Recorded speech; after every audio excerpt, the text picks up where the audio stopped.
प्यारे बच्चों, इस न्यूमेरिकल में हमें विलयन के हिमांक में अवनमन और विलयन के हिमांक को कैलकुलेट करना है। तो चलिए फिर कॉपी और पेन निकाल लीजिए और सॉल्व करते हैं बहुत ही सरल तरीके से। तो प्यारे बच्चों, हम इस न्यूमेरिकल को सबसे पहले इस तरह से समझते हैं। देखो, हमें यहां पर विलायक दे रखा है। बोलो जी सर, हमें यहां पर विलायक दे रखा है। विलायक कौन है हमारा? सर यहां पर विलायक है हमारा जल, बोले तो H2O, और इसकी मात्रा हमें दे रखी है 450 ग्राम। कौन है हमारा? ये विलायक है, सोलवेंट है। प्यारे बच्चों, इसमें मैंने अभी कोई विलय, कोई सोल्यूट मिलाया है? नहीं मिलाया। तो हम इस विलायक को कहेंगे शुद्ध विलायक, या इंग्लिश में कह दो प्योर सोलवेंट। सही है। इस वक्त ये क्या है? इस समय क्या है? शुद्ध विलायक है, प्योर सोलवेंट है। अब क्या करते हैं हमने यहां पर एथिलीन ग्लाइकोल C2H6O2 और जिसकी मात्रा दे रखी है हमें 30 ग्राम। और कौन है ये? हमारा विलय है, बोले तो सोल्यूट है। सही। हमने 30 ग्राम एथिलीन ग्लाइकोल को 450 ग्राम जल के अंदर मिलाया। ये विलय है और ये क्या? विलायक है। तो विलय और विलायक के मिलने से प्यारे बच्चों बताओ क्या बनता है? विलयन बनता है, बोले तो सॉल्यूशन बनता है। इतनी बात समझ में आई? अब ध्यान से समझो प्यारे बच्चों, जब हम 30 ग्राम एथिलीन ग्लाइकोल को 450 ग्राम जल के अंदर मिलाते हैं तो जल का हिमांक कम हो जाता है। तो हिमांक में होने वाली इस कमी को हम कहते हैं हिमांक का अवनमन या हिमांक में अवनमन, और जिसे हम प्रदर्शित करते हैं डेल्टा TF से। सही। तो पहला जो पॉइंट है प्यारे बच्चों आपका, विलयन के हिमांक में अवनमन, और जिसे हम प्रदर्शित करते हैं डेल्टा TF से, ये करना है हमें कैलकुलेट। इतनी बात समझ में आई? प्यारे बच्चों, विलय और विलायक के मिलने से क्या बना? विलयन बना। तो फिर हमें प्यारे बच्चों विलयन का हिमांक और जिसे हम प्रदर्शित करते हैं TF से, ये हमें कैलकुलेट करना है। बताओ, इतनी बातें समझ में आ गई? तो प्यारे बच्चों, हमें यहां से डेल्टा TF और TF को करना है कैलकुलेट। अब आप कहोगे सर हम इनको किस तरह से कैलकुलेट करेंगे? यहां पर कौन कौन से फॉर्मूले लगाएंगे? सुनो प्यारे बच्चों, डेल्टा TF को कैलकुलेट करने के लिए आप यहां पर फॉर्मूला लगाओगे डेल्टा TF बराबर KF और यहां पर स्मॉल m। भाई ये तो हो गया आपका हिमांक का अवनमन या हिमांक में अवनमन या हिमांक में होने वाली कमी, कुछ भी लिखकर वो आपको दे सकता है। और KF जो होता है ये होता है मोलल अवनमन स्थिरांक। क्या होता है? मोलल अवनमन स्थिरांक। इसके कुछ और भी मान होते हैं, कुछ और भी नाम होते हैं, वो मुझे बताना आप कमेंट्स में। प्यारे बच्चों, जल के लिए इसका मान होता है 1.86 केल्विन किलोग्राम पर मोल। सही है। अब देखो, ये मान वो आपको लिखकर भी दे सकता है और नहीं भी लिखकर दे सकता है। यहां पर तो लिखकर नहीं दिया है, वो आपको ये मान लिखकर भी दे सकता है, नहीं भी लिखकर दे सकता है। तो इसलिए आप इसको याद कर लो।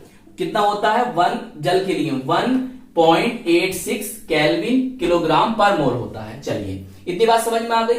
तो सर इसको कैलकुलेट करना है तो हमें फिर ये दोनों मान पता होने चाहिए ना। ये तो आपने बता दिया। अब ये कौन है? प्यारे बच्चों, ये होता है मोललता, बोले तो मोलैलिटी। क्या होता है? मोललता को कहते हैं इंग्लिश में मोलैलिटी। अब मोललता को हम कैसे निकालेंगे? भाई मोललता को हम कैसे निकालेंगे इसको भी समझेंगे। तो कहने का मेरा मतलब यह है, सर मोललता को आप कैलकुलेट करना चाहोगे तो यहां पर तो हमें विलयन की मोललता, मोलैलिटी नहीं दे रखी है। प्यारे बच्चों, मोललता, मोलैलिटी को कैलकुलेट करने के लिए आपको जिन जिन वैल्यूज की, जिन जिन मानों की आवश्यकता होती है वो सभी मान आपको इसके अंदर दे रखे हैं। तो फिर इसका मतलब हम यहां से ये भी निकाल लेंगे और ये भी निकाल लेंगे, तो यहां से हम डेल्टा TF को कैलकुलेट कर लेंगे। चलिए सर, ये TF कैसे कैलकुलेट करेंगे हम? देखो भैया, इसके लिए फॉर्मूला होता है डेल्टा TF बराबर शुद्ध विलायक का हिमांक बताया था अभी, शुद्ध विलायक को माइनस विलयन का हिमांक, शुद्ध विलायक का हिमांक माइनस विलयन का हिमांक। तो सर जी हमने यहां से अब हमें क्या करना है, ये कैलकुलेट करना है, सही है, ये कैलकुलेट करना है हमें। तो हमें ये वाली वैल्यू तो यहां से पता हो गई, चलो ये हमने कैलकुलेट कर ली, लेकिन इसका मान तो हमें नहीं दे रखा। प्यारे बच्चों, छोटे छोटे बच्चों को, गली मोहल्ले के बच्चों को सबको पता होता है कि जल का हिमांक कितना होता है, कितना होता है, कितना होता है 273.15 केल्विन होता है। तो ये हम रखेंगे मान यहां पर, ये मान लिखकर भी दे सकता है, नहीं भी लिखकर दे सकता है, तो इसीलिए याद कर लो, ये रखेंगे यहां पर और ये हमें पता हो जाएगा यहां से, तो यहां से कैलकुलेट कर लेंगे। तो पूरे न्यूमेरिकल को मैंने आपको इस तरह समझा दिया। अब आपको किस तरह से अपनी कॉपी में लिखना है उसे समझ लीजिए। तो प्यारे बच्चों, अब आप ब्लैक पेन से लिखेंगे विलियन के हिमांक में अवनमन डेल्टा टीएफ से प्रदर्शित करते हैं, और ये होता है फॉर्मूला। यहां पर ये मान तो हमें पता है, और ये हमें क्या करना है, विलियन की मोललता को, मोलैलिटी को हमें कैलकुलेट करना है। इसके लिए हमें चाहिए विलेय का भार, दे रखा है कितना, 30 ग्राम, सही है, हमने लिख दिया यहां पर 30 ग्राम। अब हमें चाहिए विलेय का अणु भार, विलेय का अणु भार या विलेय का मोलर द्रव्यमान। अब प्यारे बच्चों, यहां पर हमें विलेय का अणु भार या विलेय का मोलर द्रव्यमान नहीं दे रखा है, लेकिन हमें विलेय का, बोले तो एथिलीन ग्लाइकोल का सूत्र पता होता है। तो हम इस सूत्र के द्वारा इसका अणु भार या मोलर द्रव्यमान को कैलकुलेट करेंगे। देखिए किस तरह से करेंगे, बताइए। कार्बन कितने हैं, कार्बन 2 हैं, और कार्बन का परमाणु भार होता है 12, प्लस कर देंगे हाइड्रोजन कितने हैं, 6 हैं, और इसका होता है परमाणु भार 1, प्लस ऑक्सीजन कितने हैं सर, 2 हैं, और ऑक्सीजन का परमाणु भार या परमाणु द्रव्यमान होता है कितना, 16, तो बराबर आ जाएगा आपका 62 ग्राम पर मोल। ये इसका अणु भार या इसका मोलर द्रव्यमान या इसका आणविक द्रव्यमान होगा।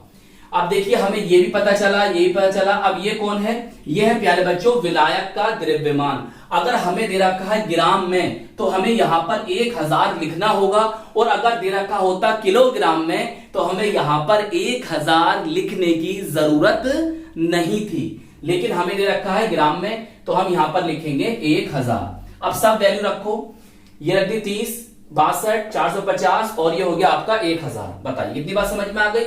अब देखो इसको हमने सही तरह से लिख लिया। अब थोड़ी काटापीटी कर लेते हैं यहां पर। देखो 0 से 0 गया, और 5 9 45 हो गया, और ये हो गया आपका 20, 5 10, हाँ, और 20 हो जाएगा। अब देखो 3 तिया 9 होता है, और ये 10 बार चला गया।